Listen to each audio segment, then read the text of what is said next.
first early childhood ECIS chat and converse. Today's session will be led by the lovely Charlotte Rands, and Charlotte is the head of the British International School of Stockholm. And she's one of those amazing leaders who has one foot in the classroom and one foot in leadership. So when she's not leading the school, she's teaching in nursery. And Charlotte has experience teaching in the UK and Vietnam and Sweden. And she's really passionate about phonics. And that comes from her work in the UK, where she implemented a county-wide initiative across Warwickshire. Charlotte is also a new member of our early childhood committee, and she's become our Twitter mastermind. So I hope you've all been following us on Twitter, and that's Charlotte's amazing work, so thank you for that. It's my pleasure to hand over to Charlotte, and I hope you enjoy today's session. Thank you everyone for joining us. Lindsay, for that introduction. Yeah, if you'd said to me 15 years ago that I'd be hosting a webinar about phonics, I probably would have said, one, what's a webinar? And two, why phonics? Because I really didn't like teaching phonics until I had good training on it. Now, the other thing to say is I'm not as good as other people at Zoom. Sweden never had a lockdown, and we're a Google school. So you might have to bear with me as I sort of flip between presenting and things on Zoom. And I've also been told that my laptop's very quiet. So give me a heads up or yell if I need to talk a bit louder. We're going to start, first of all, I'll share my screen in a minute. And I'm going to ask you to either scan the QR code or go onto Slido, which is just a little website you can use, and do a quick poll on there, just to let us know which year group you're in or that you work with most of the time. Just so that for an activity at the end, we can make it more appropriate to the age group you're working with. So let me just come and share my screen with you, which should be second nature by now, I know. Okay, hopefully you can all see that, and I'll just give you a minute to scan the QR code or pop to Slido and just let us know what year group you're in. And then I've realised I can't have this on my screen and see the poll, so I'll just enter it myself.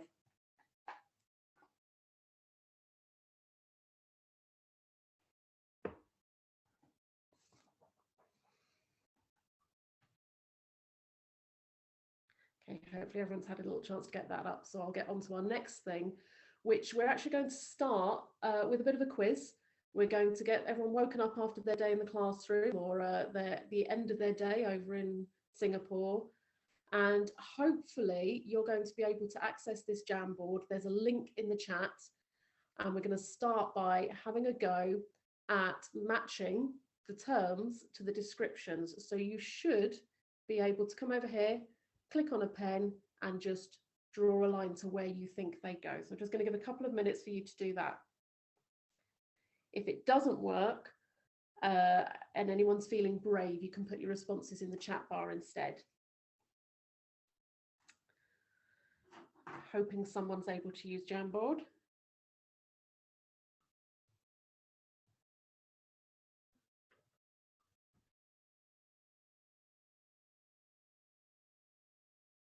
Is anyone able to have a go? It says view only. Okay, it shouldn't do. Right, in that case, we will move off that. And can people pop it in the chat bar for us?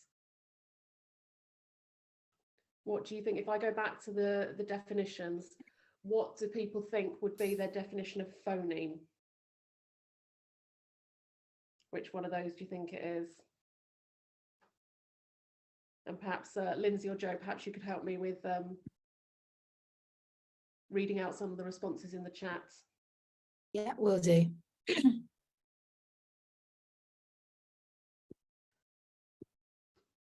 And what do we think? Well, I think smallest unit of sound seems to be the most popular answer. Fantastic. That's always good to hear. What about for grapheme? What have people got for that?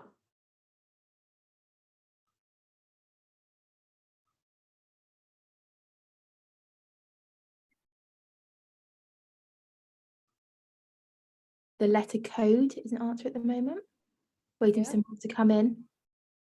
That's a good description. Written letter. The letter that represent a unit of sound. Yeah.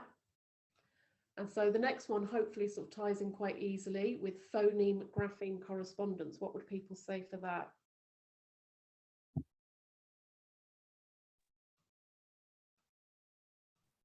Sound letter connection. Jim?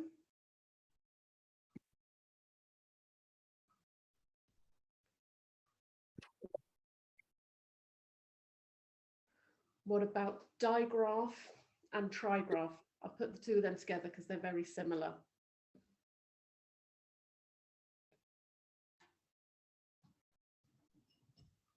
The relationship between spoken letter sounds and how they are written. That was for the previous one, sorry.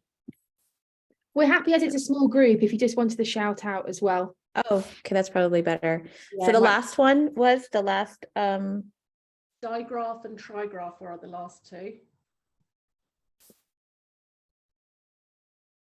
So feel free to unmute yourselves. yeah. You're a small group. Digraph is two letters that represent one letter sound, no? And so trigraph is three letters. Three letters, yeah. One I hadn't done since, or I'd almost forgotten about, onset rhyme. You might want to just give an example rather than a definition. Oh. So that would be like k, at. So k is the onset and at is the rhyme. Yeah, so it's sort of how the syllable is split before the vowel and after the vowel. And then we've got phonological awareness and phonemic awareness, slightly different.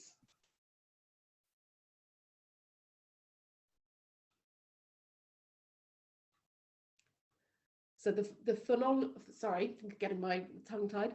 The phonological awareness, it's that broader umbrella of hearing and controlling and playing with aspects of spoken language. So that could be things like rhyming or alliteration. And the phonemic awareness is when you move on a little bit further to that knowledge of the letter sounds themselves, the phonemes. So knowing that s and a and t. Okay, so that's got us a little bit warmed up, hopefully.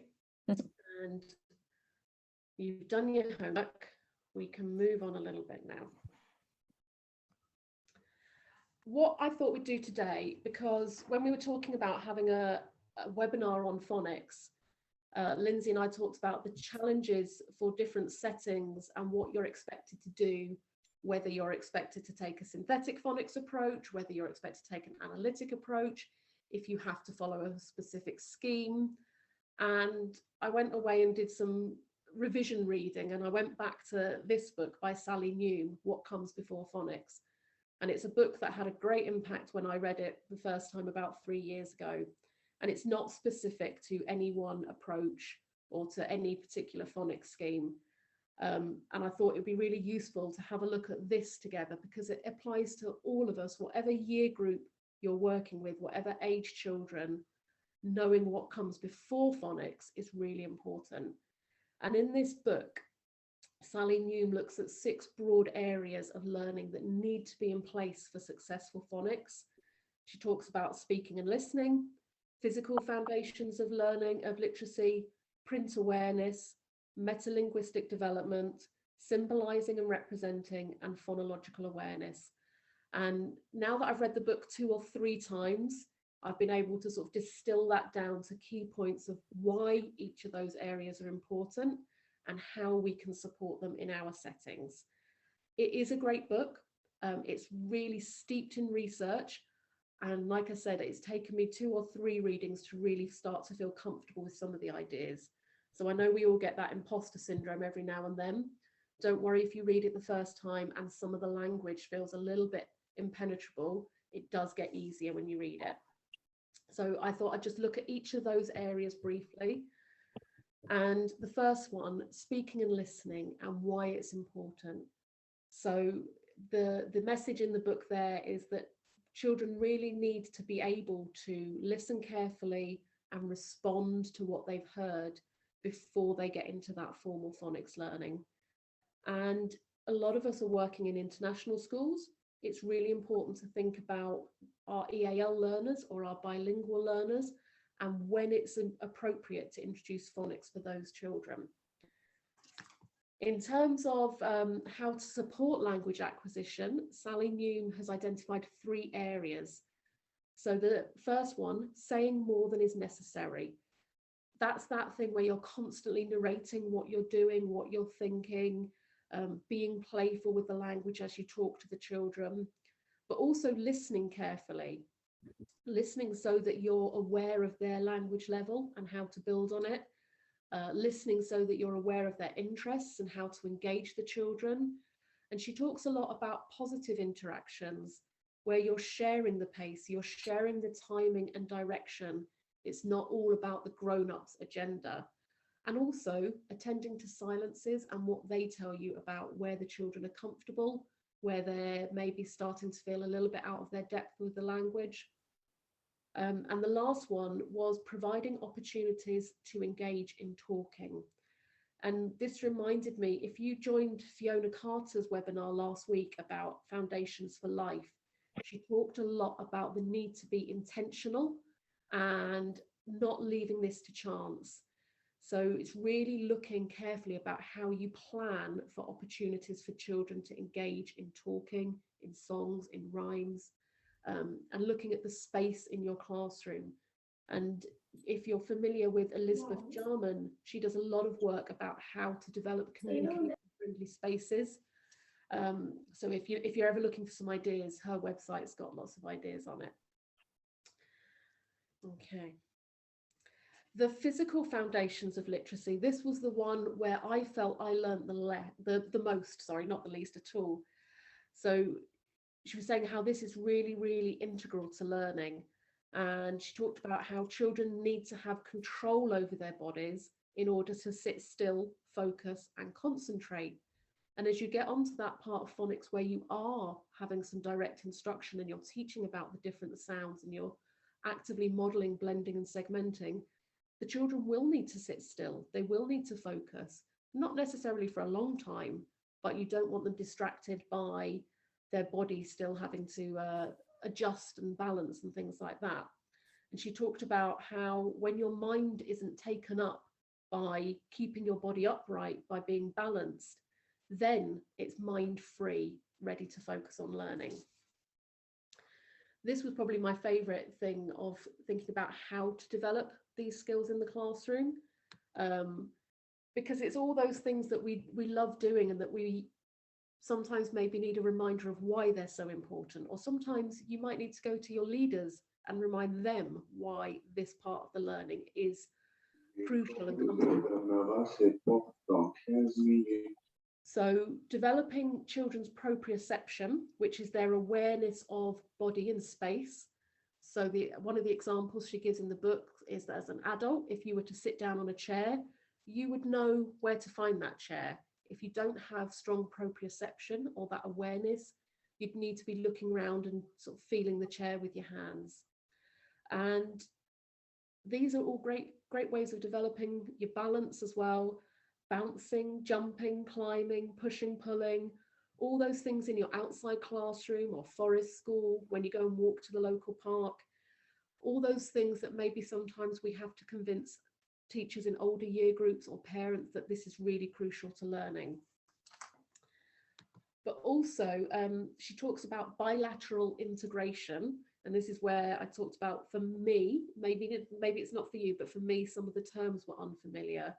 And this is all about how the two sides of your body work together, and bilateral integration is the last stage of that process, and it's about how children cross the midline. That can be crucial for when they're learning to scan from left to right with their reading, or when they're writing from left to right. And again, it's all that kind of learning that we value in early years, but we sometimes have to convince others about. So things like dancing, chasing and popping bubbles, building dens, children getting dressed and undressed on their own, things like washing and cleaning their teeth and brushing their hair, in the sand and water trays where they're reaching over to grab containers and fill different containers with scoops, tidying up, not just important for your classroom, but important for their learning. stacking things, putting things into boxes, reading big books when you still have them around, or floor books, or any kind of storyboards where the children need to scan from left to right. All that large scale painting and mark making, not just mark making on paper, but actually sort of getting out and doing it on the playground with large brushes, or with even with your feet, or with tires and things like that. Even things like holding a torch and using it to scan around to hunt for something, stirring and mixing when you're cooking or mixing paint, all the old action rhymes and skipping and clapping games that we know and love and do in the classroom. So for me, this chapter really just had a focus on why all those things that we do are so important for that early phonics learning. She talked about print awareness and why it's so important for giving a context for children to learn to read and write, making them want to have those skills because they've got a purpose for it. And again, she broke it down into different areas that we can develop in our settings. So again, lots of modeling reading and writing of the print around your environment.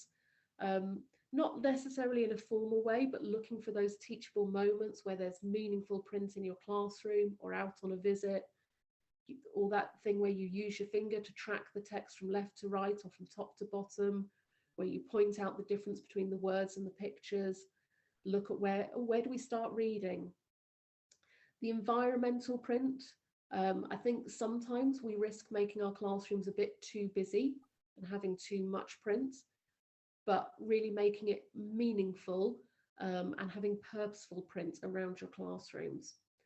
Something I hadn't considered much was digital print awareness, where children recognise the symbols for apps and can manipulate those apps by identifying the symbols they want.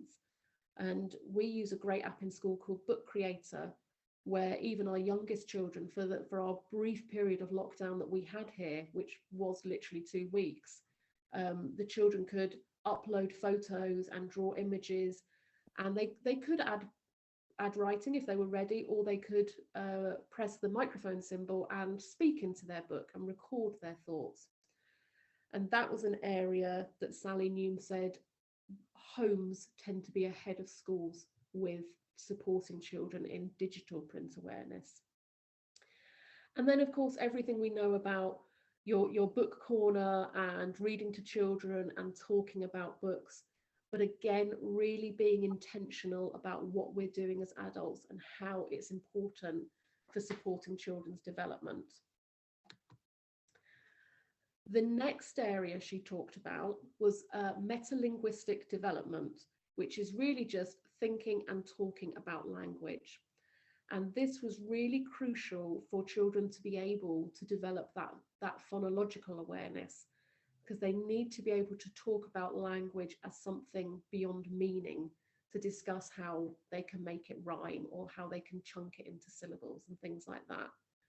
This is an area where our bilingual learners can have a real benefit, because they're used to that understanding that different words can describe the same thing, and they understand that concept that words have a value beyond their immediate meaning. So again, a key way to develop this is lots of interaction, drawing attention to language, scaffolding use of language, modeling how to sound out. And when she talks about scaffolding language, that could be those moments where you say, instead of grabbing, next time try and say, please can I have the big bricks?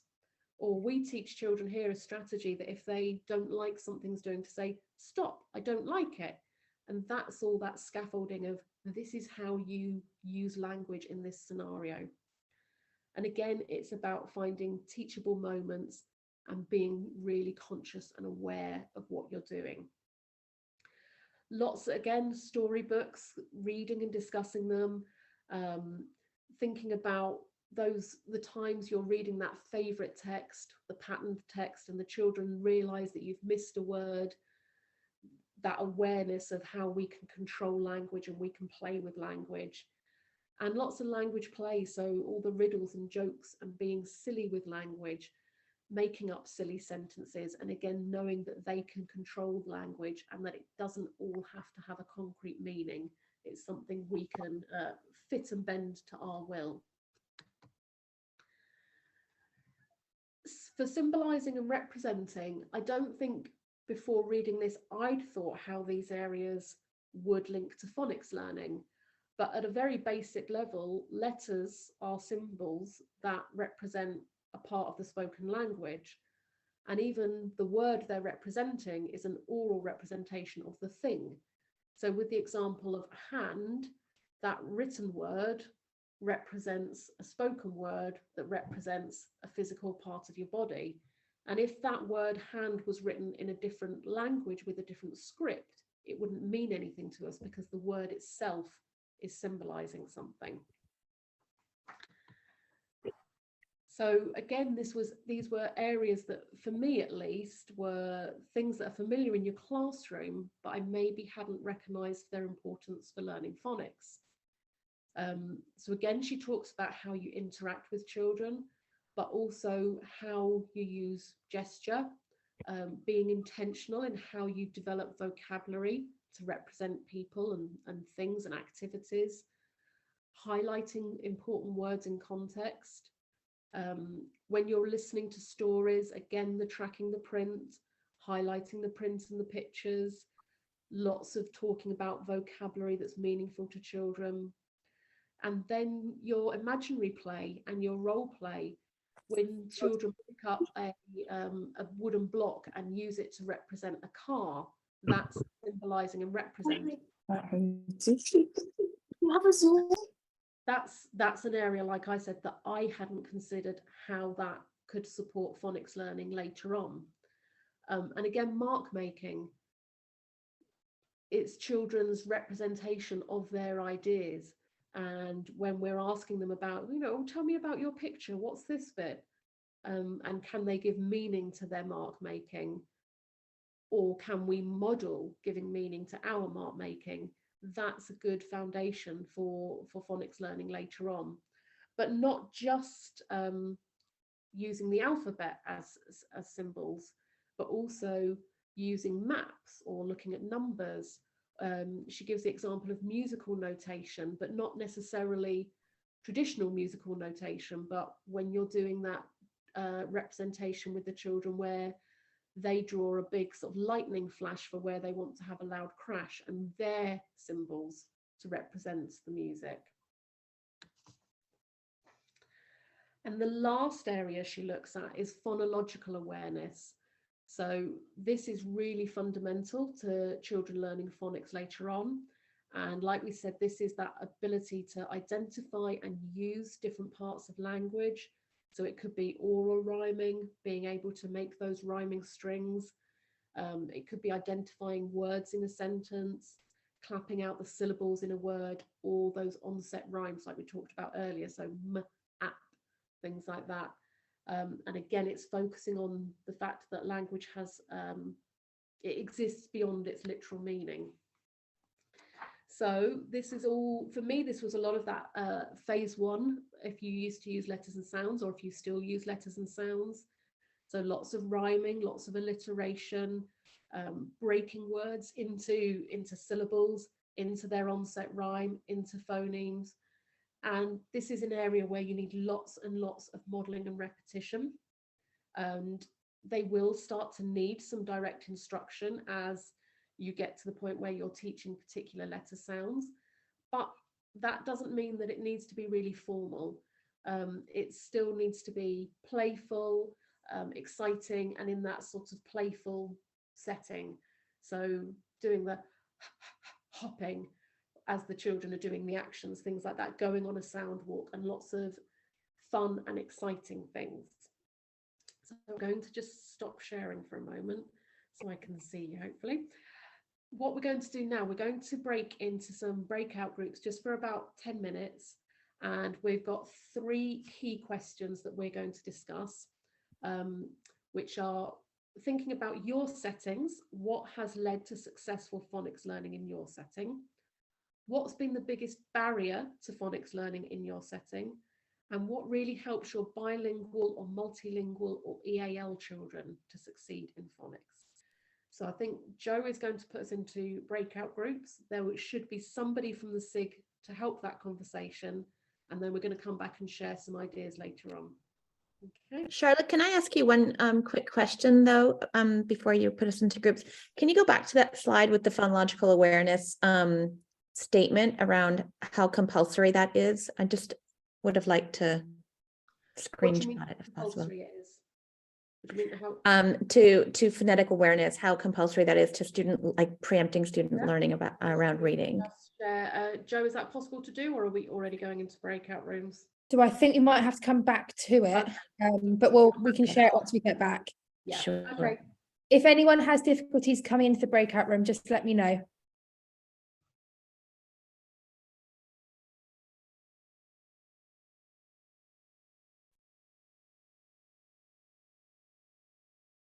Hey, is there anyone from group 1 who would feel happy to feedback one thing that was being successful for phonics learning in your group settings?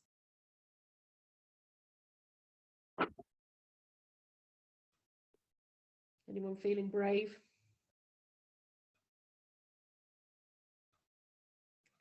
Shall I kick us off with group 3? So in group 3, the things that were successful were where phonics was really embedded, particularly the phase 1 phonics, where it was playful and natural. It was everyday, built into the routines and meaningful. So is there anyone else from another group who could share one thing that's led to successful phonics in their setting? I think from group 2, just to attach what you were saying, we talked about the value of singing, repeating, joyful practice. And funnily enough, that kind of came up as it can be a hurdle, being able to continue to do that, not in opposition, but in a setting where you people want you to do a more formal sit down type thing. Thank you. Any of the other 2 groups want to pitch something in?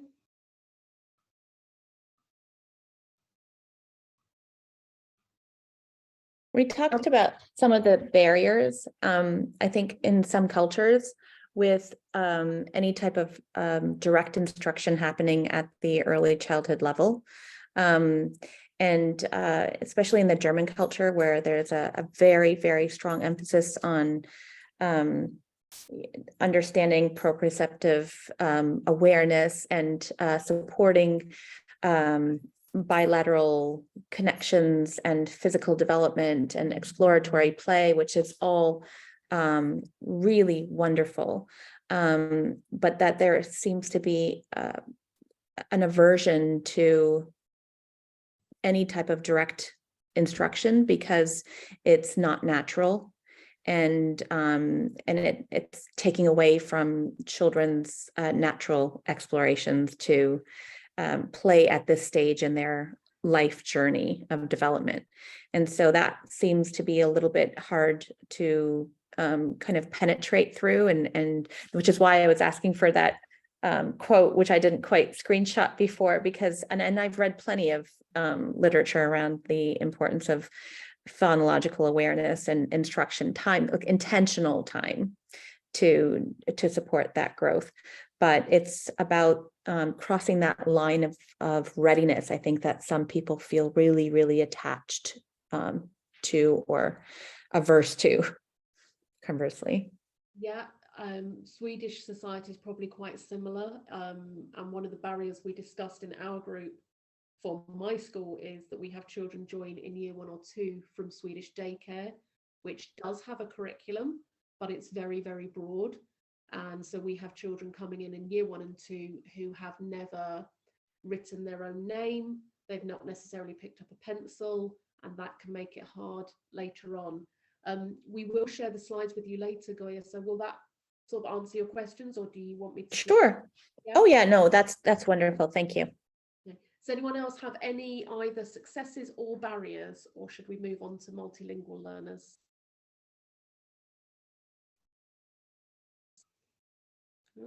Okay, so maybe I don't think we've heard from group 1. What has helped multilingual or bilingual learners to succeed in phonics in your settings?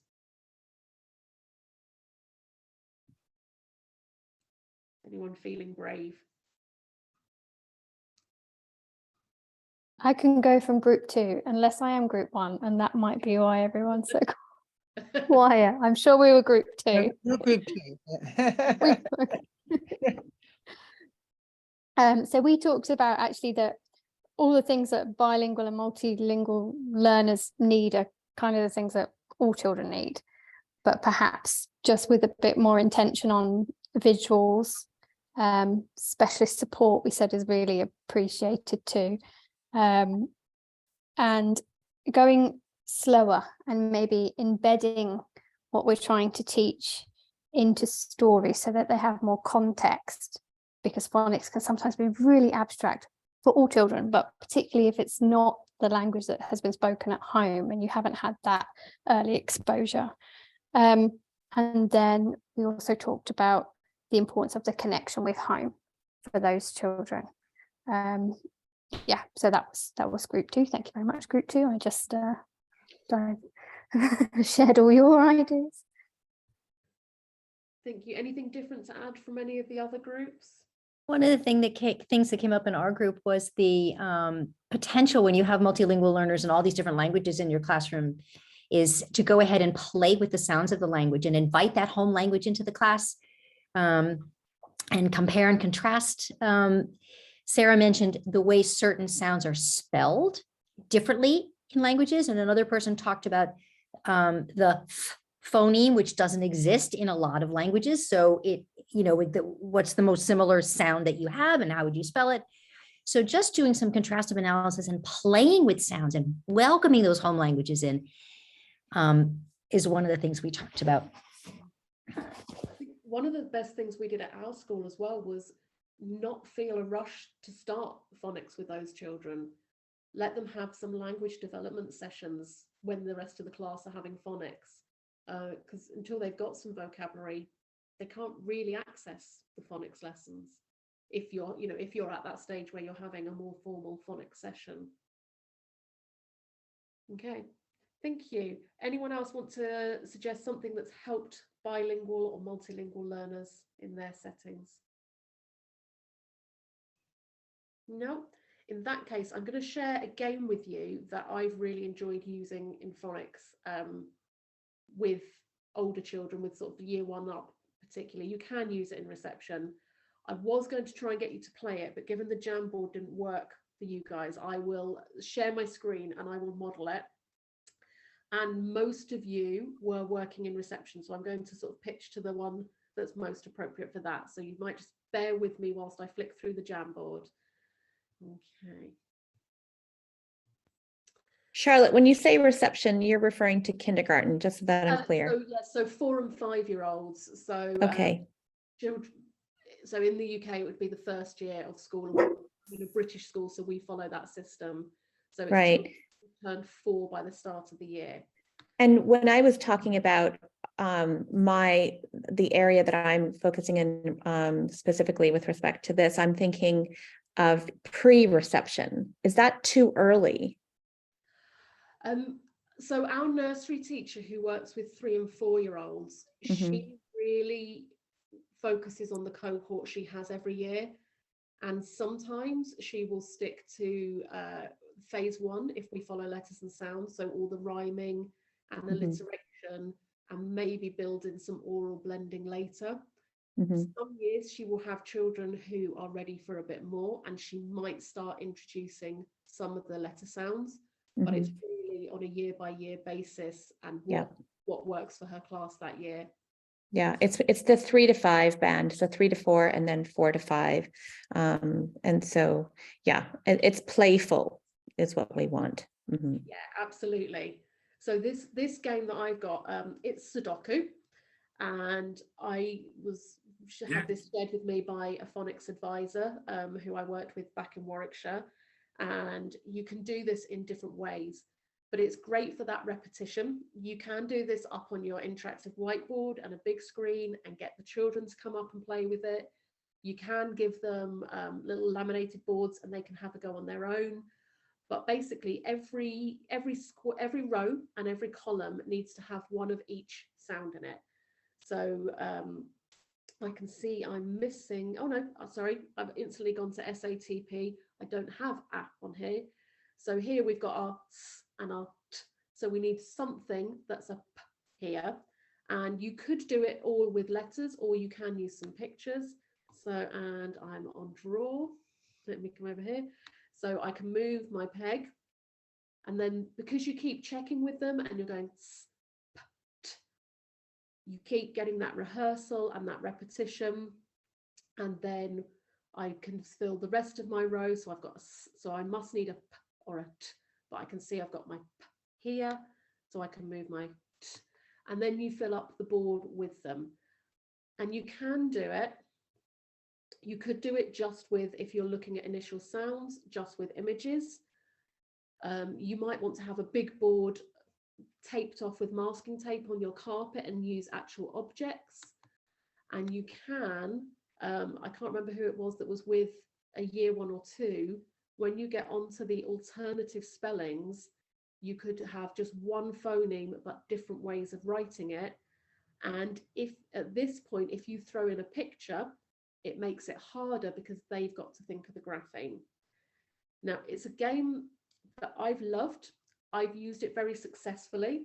I've managed to do it with children where they have a great time and they get lots of repetition, but it's not for everyone. So hopefully some of you will enjoy it and give it a go. Patience seems to say she's going to have a go. That'd be fantastic. Once you get it set up, it's really quick to give out to them. And it's something, for me, one of those barriers to phonics was often heavily resourcing a short session. So having things like that that you can just pull out quickly, I always found really, really helpful. We were going to get some of your ideas in about how to support those 6 areas that Sally Newman talked about in the book. I think we spent a long time in our groups discussing it, and the Jamboard's not working. So really, I'm just going to take any closing questions that you've got about phonics. Charlotte, I've got a question. Can I bounce in with my question? I suppose you get asked this lots and lots of times, but when you were talking about the graph, which I would put an R into, and because of my peculiar accent would call a graph, how do you deal with those differences in all of our accents and the different ways that we pronounce the words that the children are playing with? I think sort of drawing children's attention to it. So when I taught in Warwickshire, it was a different accent from where I grew up in East Sussex. When I was in a school that I had to do spelling tests, I would have a path rather than a path to support them. But I think that is one of the challenges of teaching phonics with English, is that there are so many different sounds. As they get into, if you follow letters and sounds, when you get into year 1 and phase 5, you will look at those different pronunciations. But for younger children where they've not got that yet, I might just say, some people say it this way and other people say it that way. And taps and spigots and things as well, right? So when you've got the visuals, it's all just worth the conversation, right? I suppose, and just not making assumptions that we all call things the same ways. Yes, so if I was doing that phonics Sudoku with my class, I would start with looking at what all the pictures are. And of course, tap is a perfect one. If you've got lots of Americans, they'll call it a faucet. A faucet or a spigot, right? Yeah. I've never heard spigot before, but yes. Yeah, I think for them to access the phonics learning, you need to be clear with them about what that word is for the purpose of that activity. Thank you. You're welcome. Any other questions? I just want to add something to Sarah's question. I think many times children also realize themselves that there is a difference between as I speak or you speak, Sarah.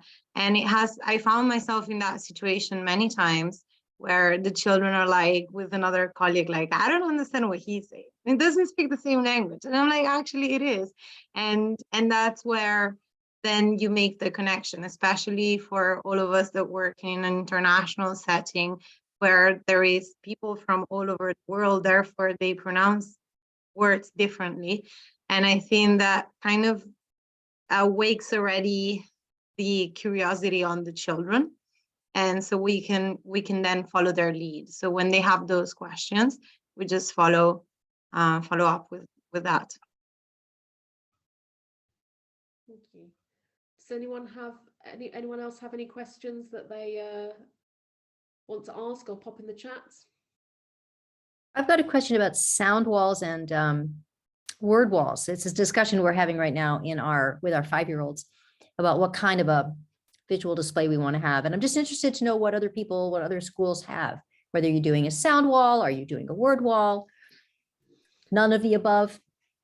I'll say for my school, we're in a bit of a point where we're changing, not because we've changed what we believed, but when we had lots of wonderful new technology introduced, we lost all our phonics resources that we'd built up over years. So we used to have flip charts for every phonics lesson for up till about the middle of phase 5.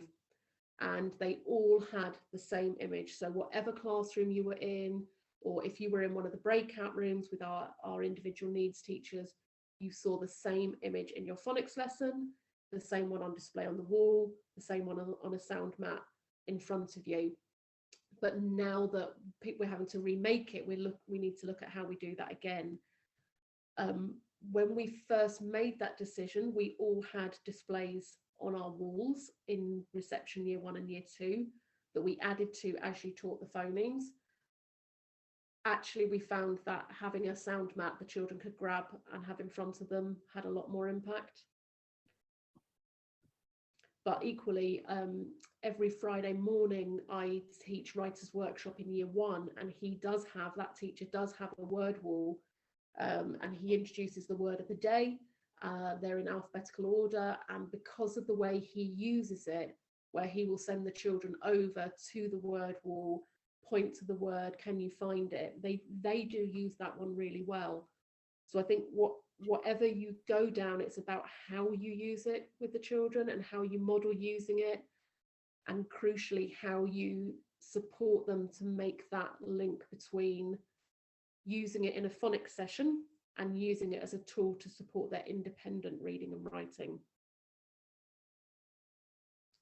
Does anyone else want to pitch in with a suggestion?